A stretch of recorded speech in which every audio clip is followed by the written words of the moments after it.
Bon, le temps de cette nouvelle vidéo, j'espère que tu vas bien. Et comme vous pouvez voir, on a un petit invité qui est Flash, qui est mon lapin. Je l'ai invité dans le studio exprès parce que j'avais envie de faire une vidéo YouTube avec lui, voilà. Bonjour Flash. Tu bouges plus là, t'as bugué. Allez, on se reconnecte. Voilà, c'est bon. il était bloqué un petit peu, hein. Tu vas... Non, il y a des fils. Il y a beaucoup de fils dans le studio, donc faut se calmer, hein. Voilà. Donc, Flash va nous accompagner pour ce tuto Photoshop sur l'interface. Tu ne bouges pas trop. Hop là. Voilà, il va nous aider un petit peu à mieux comprendre, à mieux interpréter et mieux interagir avec l'interface de Photoshop. Où il y a du bruit. Alors, il y a des travaux. Je sais pas si vous entendez, mais il y a des travaux juste en face de la maison. Voilà, hein. T'as pas peur, hein. T'es courageux, ok. T'as un mal alpha, mon pote. Alors, qu'est-ce qu'on va faire? Tout d'abord, on va ouvrir Photoshop. Photoshop, c'est ça. En tout cas, c'est la même interface que tu vas retrouver sur Illustrator, sur InDesign et du coup sur Photoshop. On a l'écran principal, l'écran qui est au milieu, qui est juste ici. Là, c'est ton plan de travail. C'est la même chose, hein. InDesign, Illustrator, c'est ton plan de travail. Tu vas venir ajouter tes images, tes couleurs, tes effets, tout dessus. À ta gauche, comme d'habitude, tu as ta barre d'outils. Et ta barre d'outils, tu y retrouves l'outil de déplacement qui est par exemple juste ici. Tiens, je vais te le mettre au milieu. Voilà. Dans la barre d'outils, on a le lasso qui est très important. On a le rognage, donc ça, si tu veux agrandir ou rétrécir ton plan de travail. Tu as l'outil brush, donc ça va te faire, ça va te permettre à colorier. Donc qui est juste là avec le raccourci B, bien sûr, du clavier. Ça va te permettre de colorier, de mettre de la couleur, des effets. Plein de trucs que tu vas retrouver aussi dans des configurations. Tu as le gomme, tu as l'outil tampon, tu as les outils de sélection. Là, tu vas pouvoir sélectionner des objets. Quand je reste appuyé, tu as l'outil de sélection d'objets, mais ça je déconseille, on va dire. Si tu veux faire ça rapidement, ok, c'est très bien. Mais si tu veux faire du bon détourage, bien sûr, j'ai fait une vidéo derrière qui s'affiche juste ici sur du détourage de Photoshop qui se fait à la plume. Pardon, je suis désolé, j'ai tapé un peu dans le panier. C'est un détourage à la plume. Mais si tu veux sélectionner 2-3 objets vite fait, tu prends les outils de sélection. Pareil, tu as plusieurs effets. Hop, après tu as d'autres trucs. On va pas rentrer dans les détails puisque là, on va vite fait voir de rapide. Hein. On va voir tout rapide. Tu comprends là pour l'instant? Il y a des outils. À ta droite, tu vas retrouver bien sûr les fenêtres qu'on peut aussi retrouver en haut, juste ici dans fenêtres. Et là, tu as tout ça, oui, il y en a beaucoup. Aussi dans les textes, calques, édition, tout ce qui est là-haut, c'est important et tu vas beaucoup l'utiliser quand tu vas faire des photomontages, en tout cas des éléments visuels, de la lumière, des effets, retoucher des images et tout. Le plus important, bien sûr, c'est quand tu commences un fichier, c'est de configurer ton plan de travail ou tes images. On va aller dans images et on va aller dans taille de l'image. Tu vas où là? Tu fugues. Image, taille de l'image, voilà, c'est juste ici, pardon. Et là, tu vas pouvoir modifier tes largeurs, tes hauteurs et ta résolution, important à connaître. Dans les modes, tu te calmes, Flash. Ça va? Dans tes images mode, tu vas tout ce qui est RVB et CMJN, bien sûr, parce que ton fichier ne va pas rester le même si tu es sur le print ou si tu es sur le web. Ça va être pas du tout la même chose. À droite, tu as tes calques, très important les calques, hein. Hop, où tu vas venir ajouter des nouveaux calques. Et tu as aussi, attention, alors là je vois pas parce que j'ai mon écran qui cache. Voilà, en bas tu as l'outil plus. Et quand tu fais plus, tu peux ajouter autant de calques que tu veux. Là, tu as plein de petits boutons. Tu te calmes, Flash. Tu veux... En plus, je t'ai donné une pomme. T'aimes la pomme? C'est un fruit que t'aimes. Là, tu as tout ce qui est les calques d'effets. Voilà, donc tout ça, quand tu vas cliquer dessus, tu auras plein d'effets. Tu pourras retoucher les teintes et la saturation, la balance des couleurs, noir et blanc.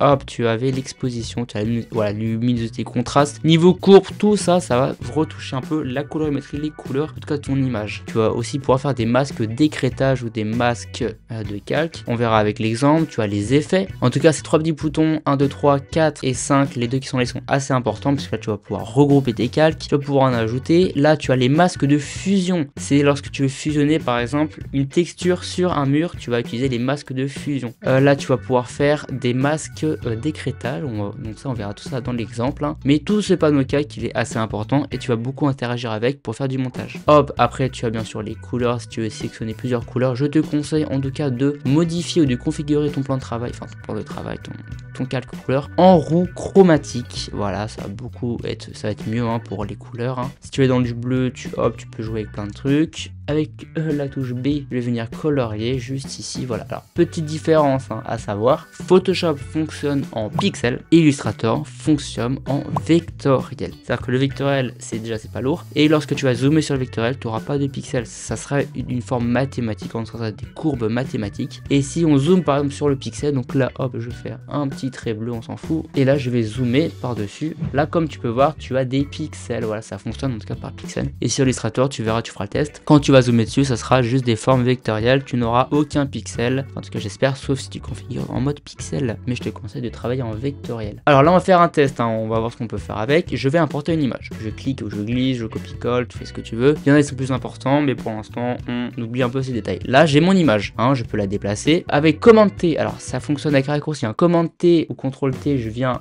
modifier la taille. Avec majuscule je peux l'étirer et foutre complètement le bordel, et si je lâche ça le remet comme c'était. Voilà, je fais entrer pour valider toujours. Quand je zoome sur l'image, on a toujours nos petits pixels, hein, ça change pas. Par exemple, regardez, si je sélectionnais le lapin, alors à l'arrache, hein, je vais pas le faire à la plume, je vais dans mes outils de sélection juste à gauche. Là avec l'IA ça c'est super, sauf pour certains, il y a un très gros débat dessus, hein. Je peux venir sélectionner par exemple le petit lapin, et hop, là il est sélectionné avec la touche on va revenir à l'outil déplacement, et ben là on voit qu'on a des petits pointillés, et ça veut dire que c'est sélectionné. Si je veux séparer le lapin du décor, d'après la sélection, je vais voir mon masque d'écrêtage, je clique dessus, hop, tout a été enlevé, mais n'a pas été détruit. C'est-à-dire que dans le calque qui est noir et blanc, donc là ça va fonctionner sur du noir ou du blanc, avec le brush P du clavier, je vais venir, là regardez, là c'est en blanc, soit rajouter de l'image, Command Z, soit si je mets en noir, soit je vais en supprimer, mais en tout cas ça me détruit pas l'image. Tout ça c'est du vocabulaire ou des manières de comprendre assez compliquées au départ, mais on s'y fait assez rapidement, pas de souci. Voilà, donc ton image, elle est juste ici, je peux la déplacer de calque, hein. Si je veux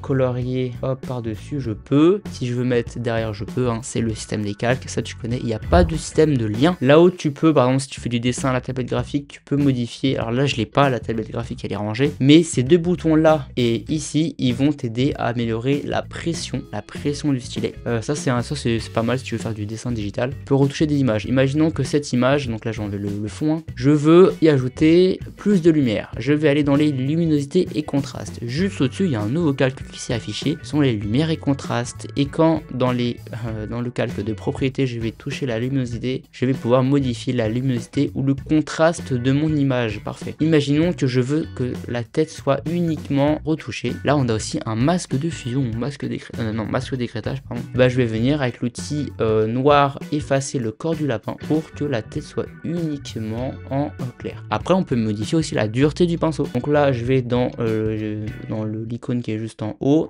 Là, j'ai plein de brushes et je vais modifier l'épaisseur si je veux ou la dureté du pinceau. Donc là, je vais faire un raccourci clavier. Alors, j'ai un truc dans l'œil, je suis désolé, ça doit être les poils du lapin, c'est super. Mais si je fais option contrôle de mon ordinateur, je vais pouvoir en cliquer glisser à droite modifier la taille en pixels, hein, de mon brush ou la dureté. Là, c'est dur et là, ça commence à être un petit peu plus, c'est trop mignon ça.